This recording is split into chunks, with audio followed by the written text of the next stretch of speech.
Kapaki-pakialam yan eh. Nung Sabado. No?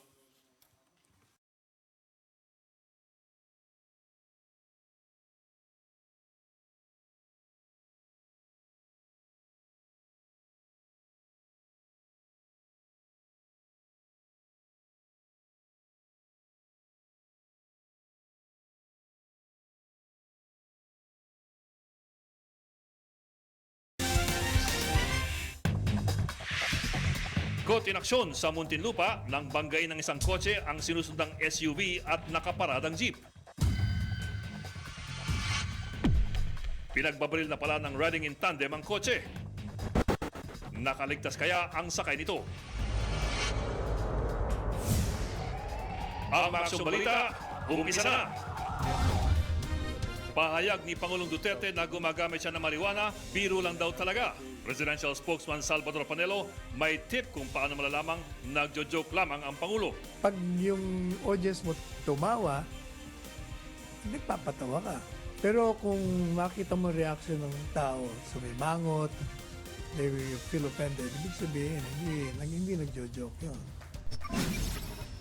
Pagsasampa ng kaso sa grupo ni Saturo Campo, suportado ng Pangulo.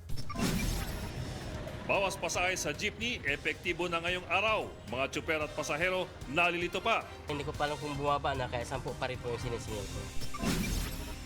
Sunod-sunod na pagpatay sa 3 opisyal ng Bureau of Corrections, iniimbestigahan kung konektado. Sa Sports Center sa Aksyon, Gilas, Pilipinas, may pag-asa pa nga bang makapasok sa FIBA World Cup sa kabila ng magkasunod na talo. At ang pinakamahal na Christmas tree sa Europa, gawa sa ginto. Magkano kaya yan?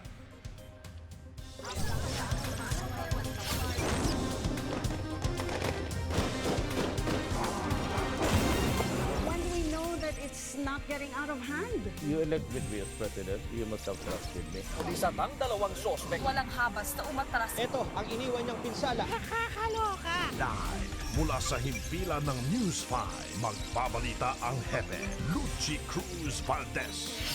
Simula na ang aksyon. Magandang gabi. Isa na namang opisyal ng Bureau of Corrections ang patay sa pananambang sa Muntinlupa. Caught in action pa ang krimen na posibleng may kinalaman daw sa trabaho o negosyo ng biktima. Umaaksyon si Dindo Flora. Baga alas 3 ng hapon ng makuna ng CCTV ang riding in tandem na ito sa harap ng Poblacion Market sa Muntinlupa kahapon. Dinikitan nito ang maruna kotse, saka pinagbabaril ng backride ang driver. Hindi tumigil ang gunman kahit bumangga na ang kotse sa isang Innova at jeep. Nakilala ang driver ng kotse na si Bureau of Corrections Chief Inspector Angelito Padilla. Sa cellphone video na ito, makikita ang pagdating ng kanyang pamilya. Pinilit basagin ang salamin ng kotse para mailabas at maisugod sa ospital si Padilla na humihinga pa. Pero binawian din siya ng buhay alas 8 ng gabi. Sa investigasyon, lumalabas na professional hard killer ang riding in tandem. Both moving. So ibig sabihin, yung ano talaga, yung tumira, yung may alam sa baril. Kasi kung hindi ka sanay, yung moving, na-target, moving ka, hindi mo basta tatamaan niya. Bukod sa trabaho sa Bucor, iniimbestigahan din kung may kinalaman sa krimen ang negosyong delivery ni Padilla. Bumuo na ang Muntinlupa PNP ng Special Investigative Task Group Padilla na tututok sa kaso. Inaalam na rin kung konektado ang kasong ito sa pagpatay sa 2 pang Bucor officials nitong Setyembre at Oktubre. 2 kasi sa mga biktima ay magkumpare pa. Nagkaroon tayo ng pagkakataon na i-cross-match yung mga cartridge case na nakuha sa crime scene para tingnan natin kung same firearm lang yung ginagamit. So ibig sabihin nun, same suspect lang yung tumitira. So doon, magkakaroon tayo ng lead. Umaaksyon. Dindo Flora, News 5. Kapwa pulis naman ang nagbarilan sa Tarlac dahil sa away sa kalsada. There on the spot sina SPO2 Jason Garcia, PO3 Vincent Lugtu at ang kanyang kapatid. Patay rin sa insidente si Renato Mercado na tinamaan ng ligaw na bala. Sa investigasyon, hindi nagbigayan at nagkagit-gitan ng mga sasakyan na magkabilang kampo. Dito na raw unang bumaril ang kapatid ni PO3 Lugtu at gumanti ang kampo ni SPO2 Garcia. 2 kasama niya ang naaresto na sa follow-up operation at kinasuhan ng homicide. Patay ang isang drug suspect matapos umanong manlaban sa mga pulis sa Laguna. Habang sa Quezon City, 6 ang arestado matapos umanong maaktuhang gumagamit ng shabu. Umaksyon si Gary De Leon. Sa kulungan ng bagsak ng grupong ito matapos magsagawa ng bypass operation ng mga otoridad sa barangay Old Balara sa Quezon City. Kabilang sa nahuli ang mag-asawang kilala raw na tulak sa bahagi ng C5. Nahulihan sila ng 7 sachet ng hinihinalang shabu. Naaktuhan naman daw na bumabata ang 4 na iba pang nahuli. Pero ang isa sa mga suspect, nanindigang hindi sa kanila ang nakuwang droga. Inuli na lang po kami. Dinampot na lang po kami. Dito po, naglalakad na kami sa overpass. Patawid kami rito. Bigla na lang kami hinarang dito sa taas.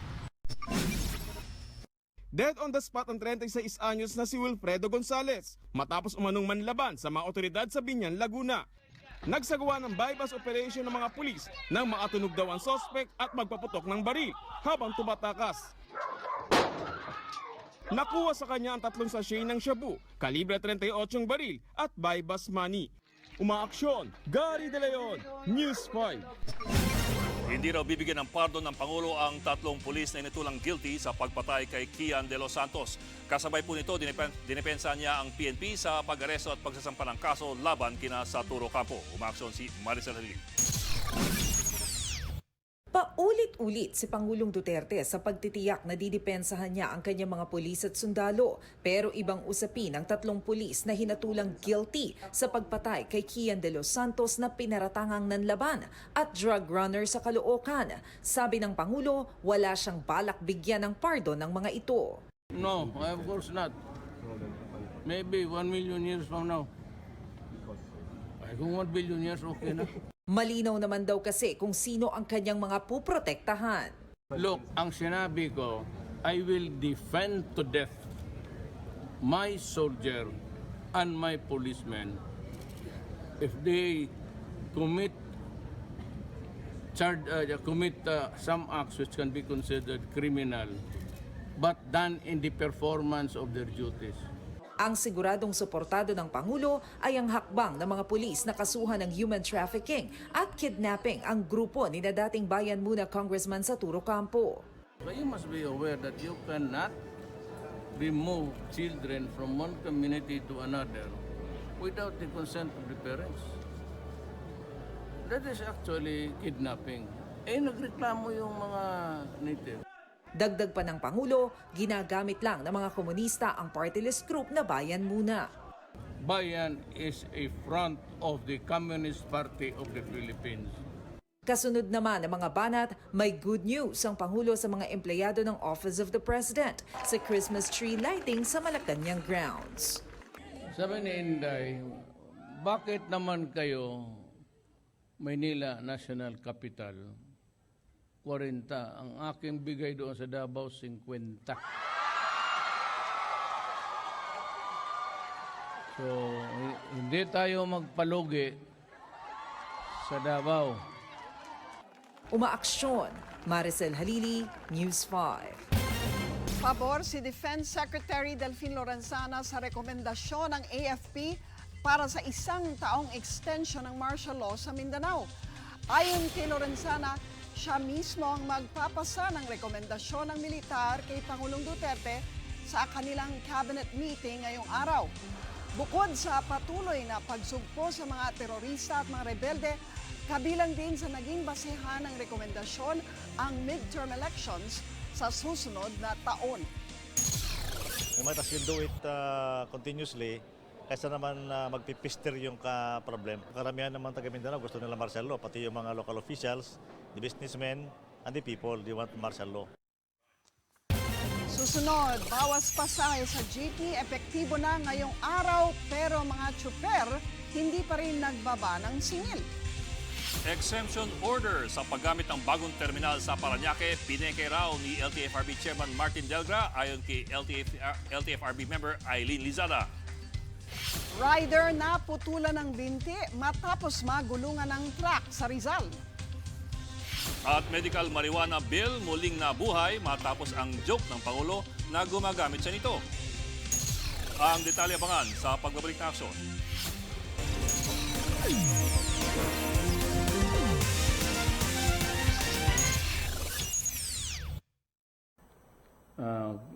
maybe call the attention of the guys in the ASEAN Secretariat.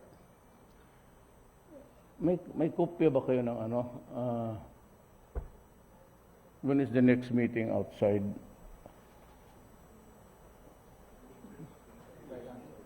Thailand next year. You know, we start at 8:30 in the morning. April 2019 in Bangkok. And we end up almost 10, 11.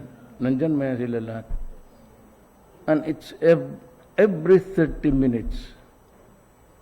8:30, tapos 9:30, 10:30, iba na naman. Baka akala na itong ASEAN Secretariat Boy Scout kami. Kaya yan. Sulti hindi kaya. Lahat ng mga huwag kang maingay ha, pero si Bulga nakatulog na palagi. He has that talent na hindi, Sanders kasi hindi gumaganon. Pikit lang ng. So it is as if he is contemplating of his oil. Hindi talaga kaya. You have to give that to the technical working group or at least on the lower echelons sa ministerial. We only take yung pinaka-importante, yung mga nuances about other countries. Ano na yun? Only the urgent and immediate concerns of ASEAN. Di talaga kaya nung ako dito. I just came in from I know where. Tapos kinabukasan, umpisa na. I think I was in India. Sus Mariosep. Walang tulog. And the more that the crescendo becomes faster, mas lalo kang hindi nakatutulog kasi may hinahabol ka na babasahin eh. And so you do not want your president to look ignorant or sound ignorant. So I have to catch up with the reading. Wala na talagang panahon. Siguro start at 8:30. Pero wala namang gumigising ng 8:30.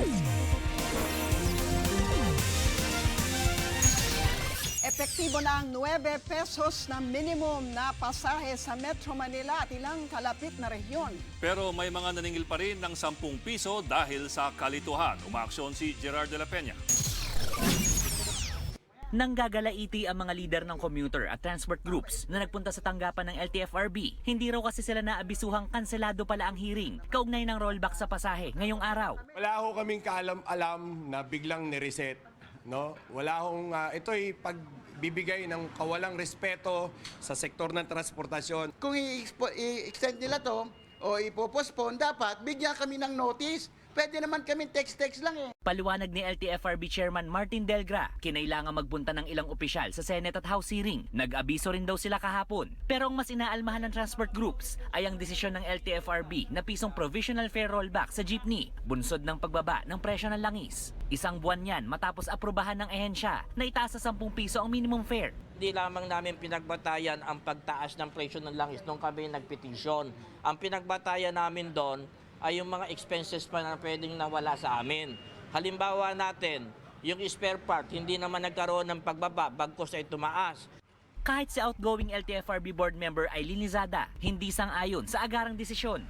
We need to listen to both sides. Ano ang basihan ngayon ng piso? When you lower the fare to 1, dapat pinakinggan namin yung transport side, yung transport groups, and then we needed to listen to the groups naman ng mga nag-o-oppose. Epektibo na ngayong araw.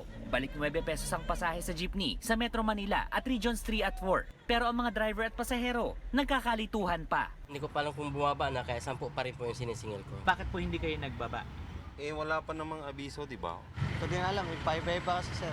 Sa ngayon, may nakabinbin pang petisyon para ibalik sa 8 pesos ang pasahe. Ang hearing, na-reset sa January 2019. Umaaksyon, Gerard de la Peña, News 5.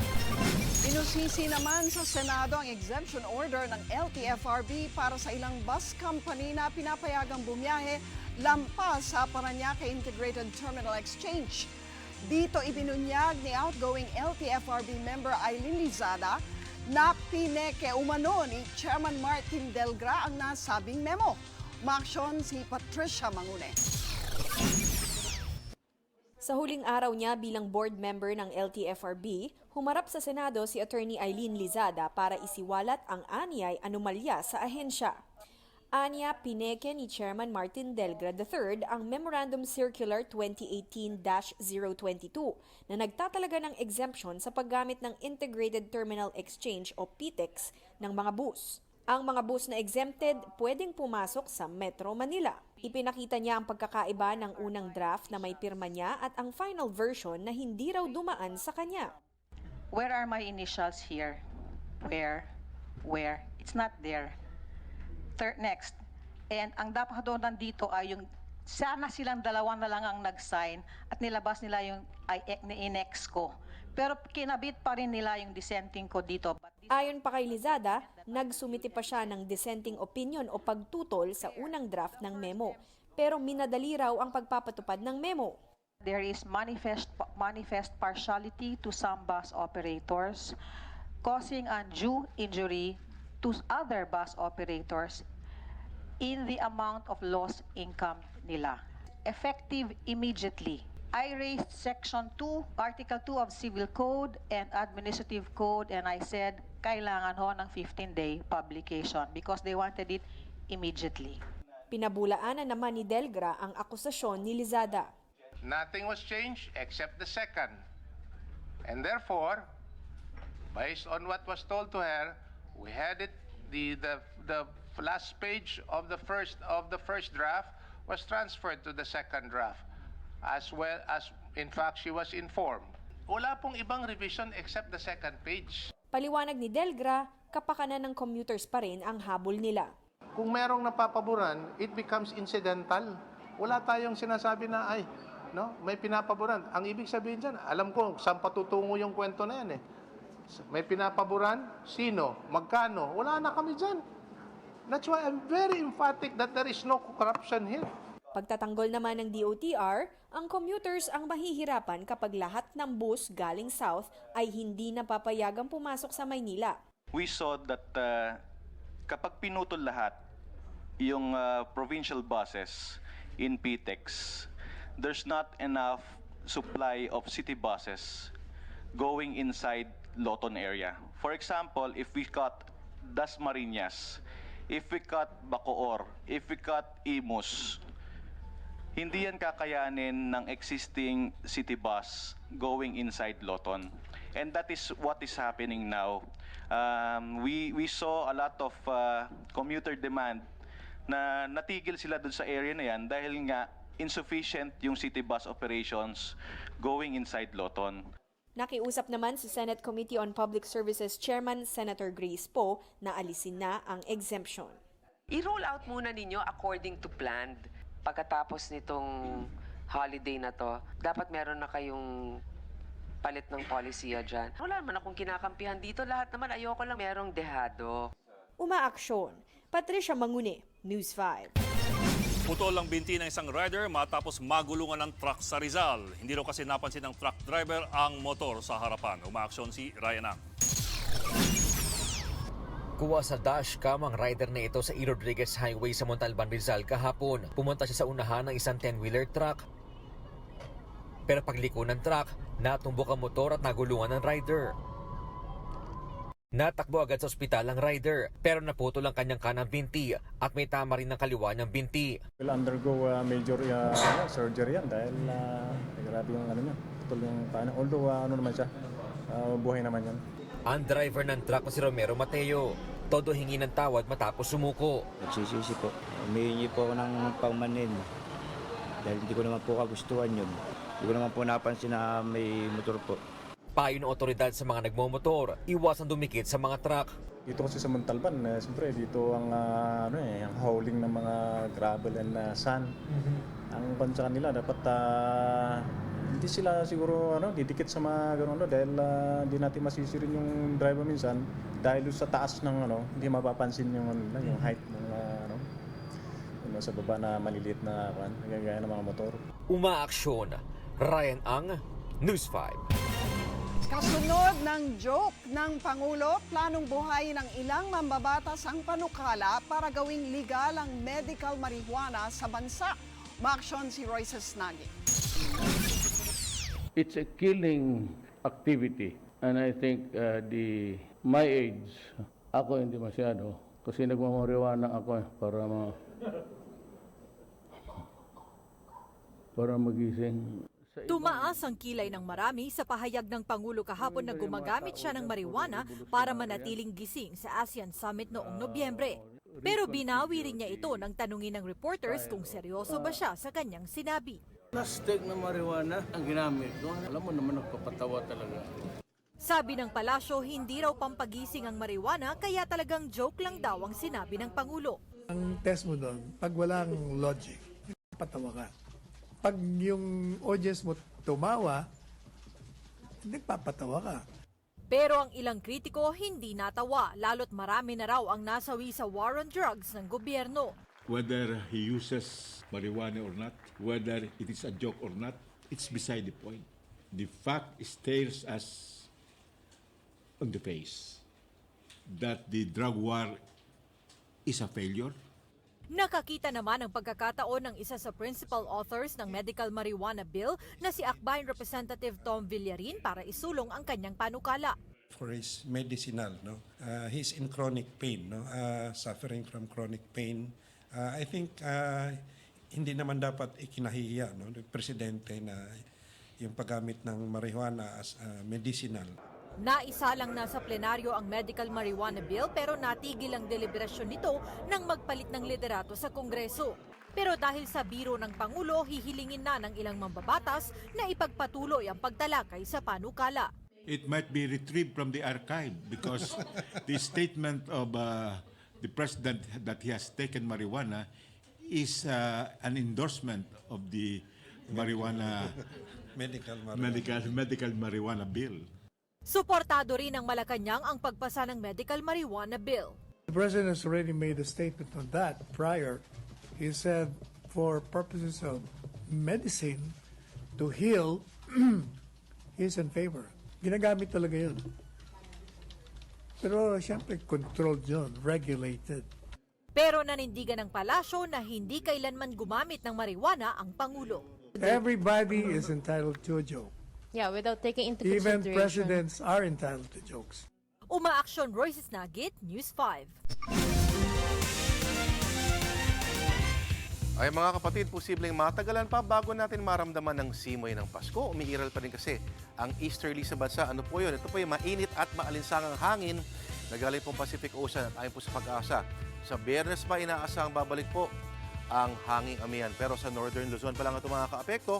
Mga kapatid, ang magandang balita, walang bagyo o anumang sama ng panahon na nakikita po ang pag-asa. Pero pinaghahanda pa rin po ang mga taga-Luzon sa posibleng kalat-kalat na mga pag-ulan. Pero maiba tayong mga kapatid, maaaring nagbiro lang ang ating mapagbirong Pangulo tungkol sa paggamit ng marijuana. Pero ang legalisasyon ng damo ay seryosong issue para sa maraming bansa sa mundo. Okay, sa mga bansa nga ba legal ang marijuana? Sa loob ng mahabang panahon, ang the Netherlands ang pinakaunang lulutang kung luwag sa drug laws ang pag-uusapan. At maraming bayan na hindi malinaw ang batas, hinahayaan lang ito in Spain, Portugal, Argentina, Switzerland, Belgium at iba pa. At meron din na may limitasyon lang ang bilang ng gramong pwede. Gaya ng Ecuador, Mexico, Peru at marami pa. Pero taong 2013 mga kapatid, Uruguay ang kauna-unahang bansa sa planeta na tuluyang nag-legalize ito at sinundan ng Canada nitong Oktubre lang. Sa Amerika, legal na ang medical marijuana sa 33 states at pwede na ang recreational marijuana sa 10 states, kasama na ang California. Matapos manalong Pangulo noon, sinabi ni Pangulo Duterte na payag siya sa konsepto ng medical marijuana. Pero malay ba natin, baka nagbibiro lang pala siya. Susunod, 3 Chinese na pumasok sa bansa bilang turista arestado dahil sa illegal quarrying sa Pampanga. Draft federal charter ni Speaker Gloria Arroyo lusot na sa second reading ng Kamara. At 8 taong gulang na lalaki, top YouTube earner ayon sa Forbes. Magkano kaya ang kinita niya? Ang detalye abangan sa pagbabalik na aksyon.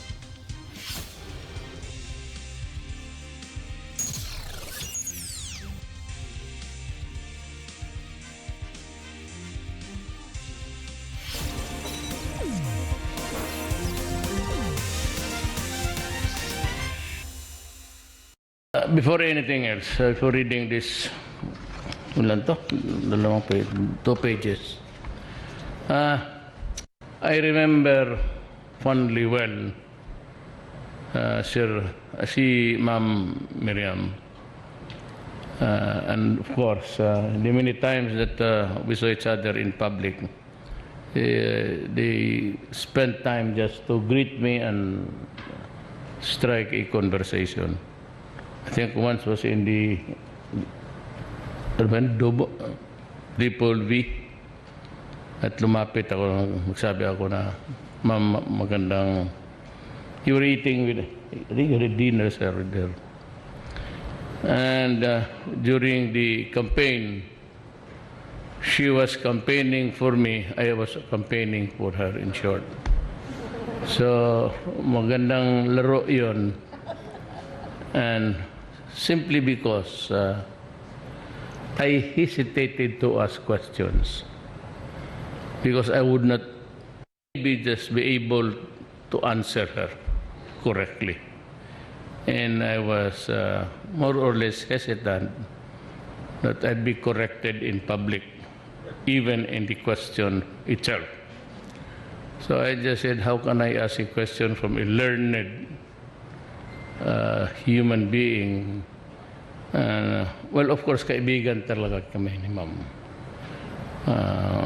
So many instances that we thought that we would agree on a lot of a majority of the government policies, and also would join her in the things that we saw that needs to be corrected.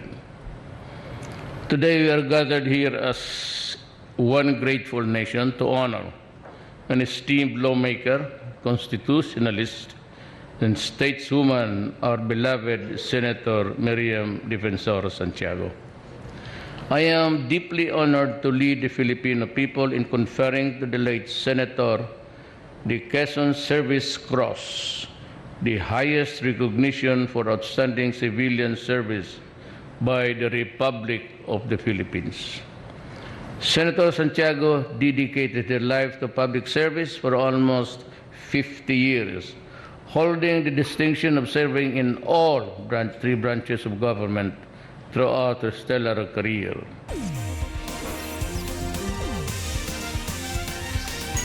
Umasa sa ikalawang pagbasa ng Kamara ang panukala para sa isang federal charter. Sa ilalim ng resolusyon of both houses number 15, bubuo ng bagong saligang batas para sa isang federal form of government. Kabilang sa mga probisyon ng draft federal charter ang pag-alis sa probisyon ng anti-political dynasty, pagtanggal sa term limits ng mga kongresista, pagkakaroon ng two-party system, at pagsama sa college degree bilang requirement para makatakbo sa eleksyon. Ang pumasang draft federal charter ay bersyon ng Kamara sa ilalim ni House Speaker Gloria Arroyo at hindi ang galing sa Consultative Committee na binuo ni Pangulong Duterte. Nanindigan ng kampo ni Senador Coco Pimentel na walang basehan ang pagpapadisqualify sa kanya sa 2019 elections. Sa pagdinig ng COMELEC, ginit ng kampo ni Pimentel na hindi pa lagpas sa 2 termino ang senador.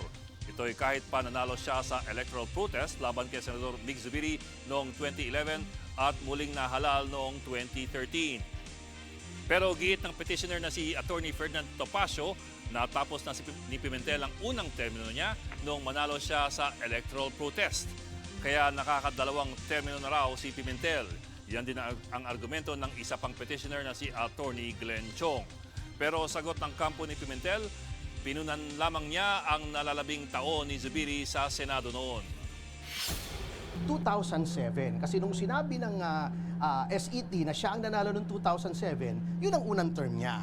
Then nanalo ulit siya, pangalawang term niya. Kasi kung mananalo ulit siya ngayon, so sobra naman. Yung panunungkulan niyang yon kahit pa nag-resign o tinanggal ay hindi term kung hindi tenure po ang tawag doon.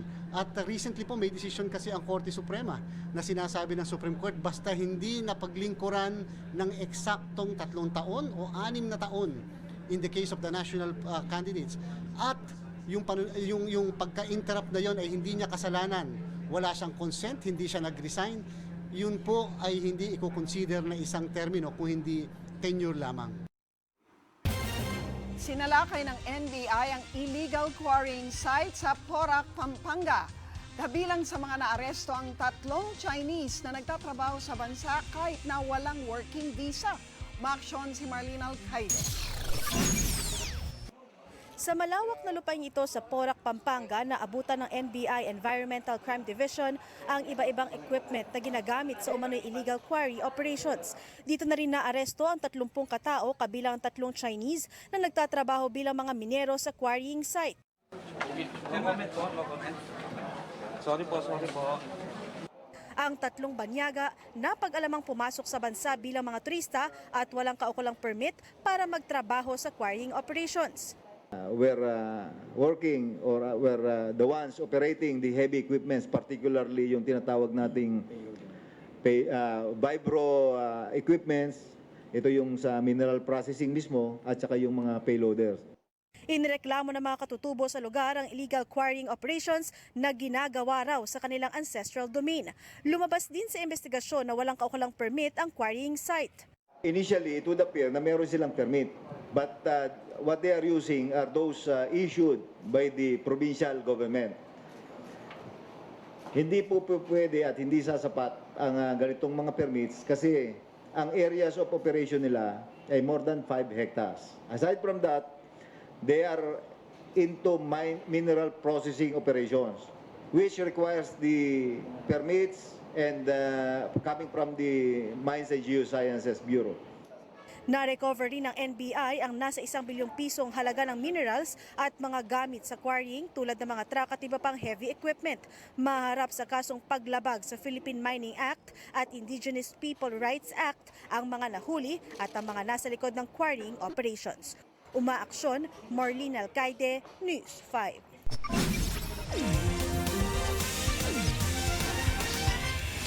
Aksyon abroad, bibigyang pugay sa isang state funeral si dating US President George Herbert Walker Bush. Ginawaran ng military honors ang mga labi ng dating Pangulo nang ihatid ito sa US Capitol sa Washington, D.C. Doon nakiramay sina US President Donald Trump at iba pang personalidad.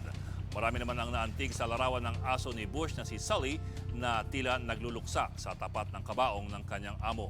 Biyernes pumanaw si Bush sa edad na 94 matapos ang ilang taong pakikibaka sa Parkinson's disease. Sa Germany naman, matatagpuan ang sinasabing pinakamahal na Christmas tree sa Europa. Binuo ang 3 metrong Christmas tree gamit ang 2,000 gintong barya. Pinatungan pa ito ng Golden Star na may timbang na kalahating kilo. Ang halaga ng Christmas tree, 2.3 million euros o higit 137 million pesos. Nakadisplay ito sa lobby ng kumpanyang gumagawa ng precious metals.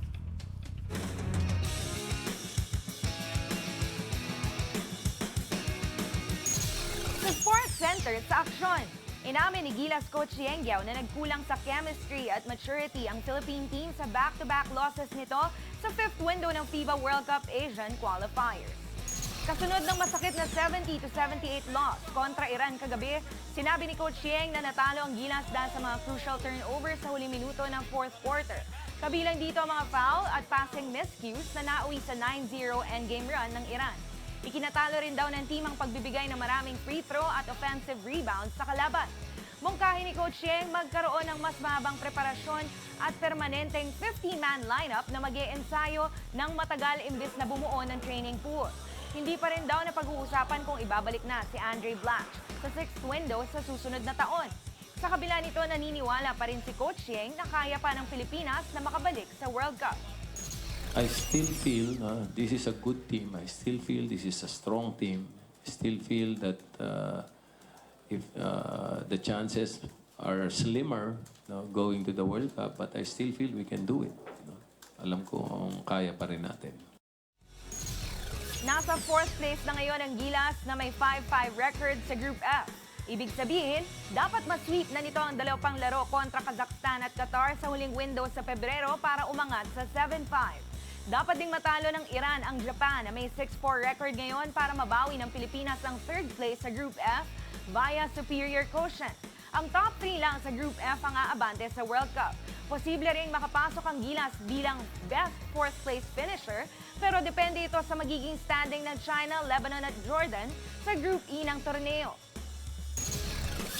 Susubukang tapusin bukas ng Ateneo Blue Eagles ang UAAP Final Series nila kontra UP Fighting Maroons. Matapos ma-survive ang ratsyada ng UP noong Game 1, target ngayon ng Blue Eagles na makuha ang ikalawang sunod na championship. Siyempre, hindi papatalo ng basta-basta ang Fighting Maroons na nanggaling sa dalawang do-or-die games sa Final Four. Para sa Game 2, kailangang mas bantayan ng UP ang shooters ng Ateneo, lalo na si Matt Nieto. Gumawa ng career-high 27 points si Nieto para sa Ateneo noong Game 1. Nagtala rin ng 19 turnovers ang UP kumpara sa 13 ng Ateneo. Kailangan namang tutukan ng Ateneo ang second stringers ng UP. Nagtala kasi ng 45 bench points ang UP habang ang Ateneo ay may 23 points lang. Must win na para sa Fighting Maroons ang laban bukas sa Smart Araneta Coliseum.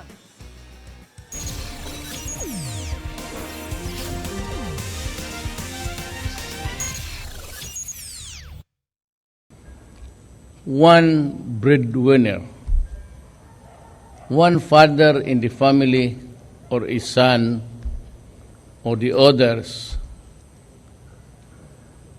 will create a dysfunctional family home.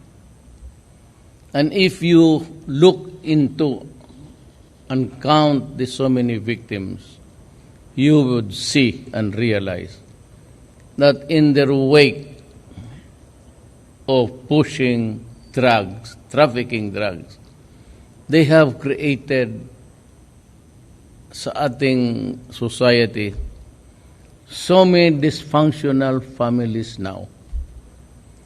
And so, pag dysfunctional ang family, if there is one victim, 2 or 3, or especially if it's the father,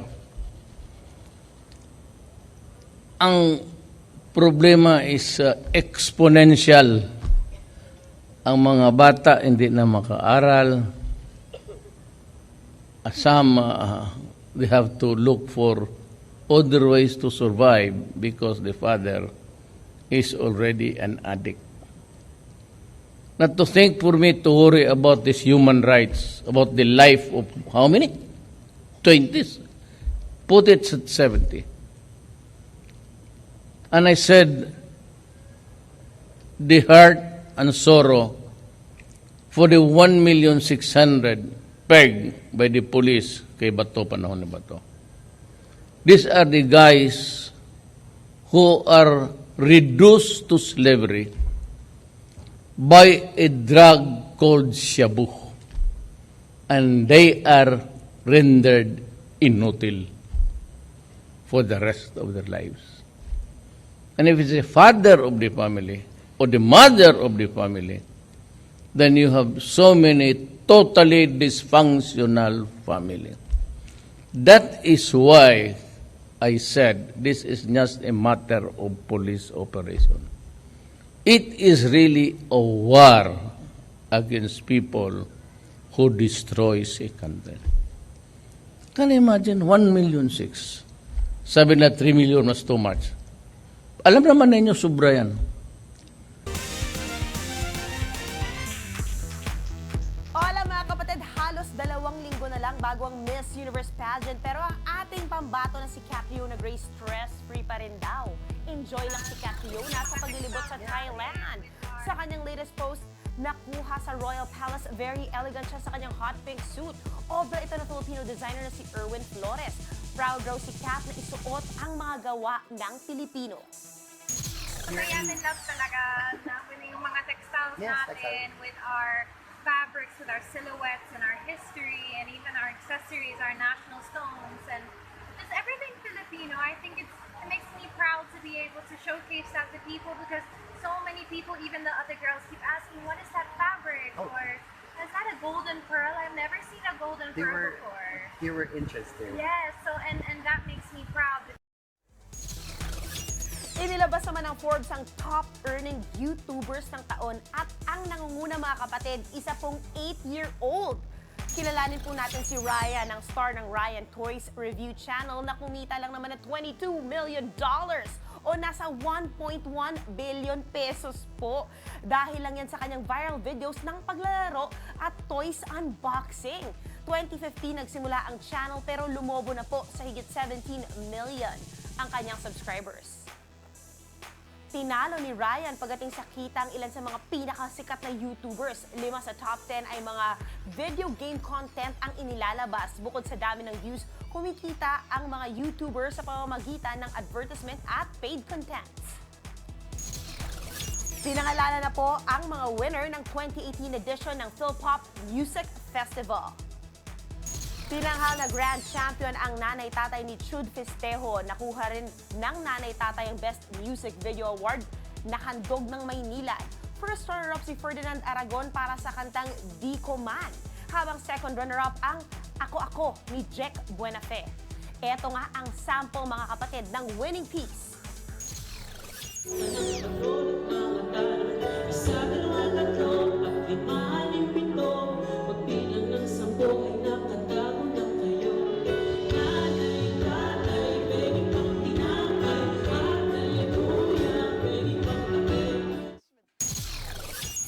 At mga kapatid, 21 days na lamang po at Pasko na. Pero para naman po bigyang daan ang pagsisimula ng PBA Governors Cup Finals, bukas po ay mapapanood ang aksyon ng alas 5 ng hapon. Yan po ang mga maaksyong balita, mga balitang pundasyon ng matalinong opinyon at konkretong solusyon. Para sa patuloy na balitaan, tumutok lang sa news5.com.ph. Ako po si Ed Linga. Ako naman si Lucy Cruz Valdez, saan man, kailanman, kapatid higit sa balita, aksyon!